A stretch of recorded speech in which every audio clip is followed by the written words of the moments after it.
Hello again to this series, Not Another Book. Now I'm going to talk about my third book, which in a sense is my second book really, is The Truth Is Out There.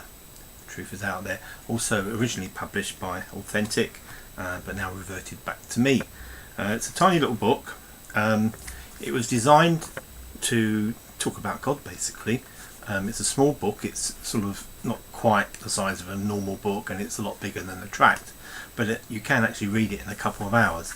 But I think the beauty of it is that there's no Christian language in it, and even if you look at the back, even down to the classifications of the book, because every book is classified in some way, and this simply says inspiration, motivational, general. There's no sort of idea that it's a Christian book. So what it does, it takes people through chapter by chapter different aspects of where God actually works in the world.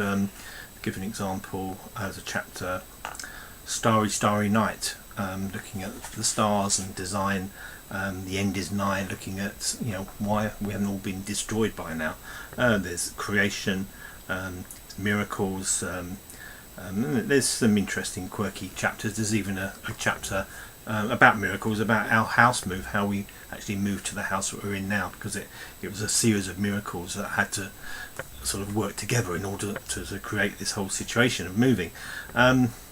There's an interesting story. When I was writing this, I was researching it by, certainly the chapter when I was looking at evolution and creation, I took a tube down to the Natural History Museum, and I went to the Darwin area. It's called the Darwin Wing, just to take a few notes, and it was interesting. When I left the museum, which was about 11 o'clock in the morning, the streets were deserted, and there was this sort of strange atmosphere around the place. And as I was walking along, and there was no buses, there was nothing, I noticed in a lot of the shops, the televisions were on, particularly in television shops, and there's scenes of disaster and scenes of explosions or whatever. And it turns out this was 7/7.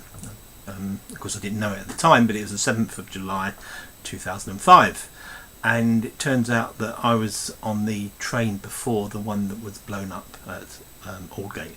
So the Lord had his hand on my life there, and the downside was that I had to walk 10 miles from west to east to actually get home.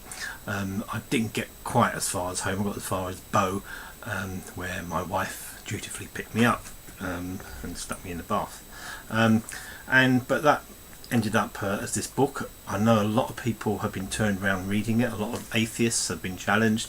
A lot of atheists have got very angry, and I think you might find a few comments on the Amazon website if you look at some of the comments that people have made about it. But we don't want you to go there. Get it in our bookshop. It's also part of a pack for a special low price, and buy this book because I wrote it and I want you to read it. Thank you.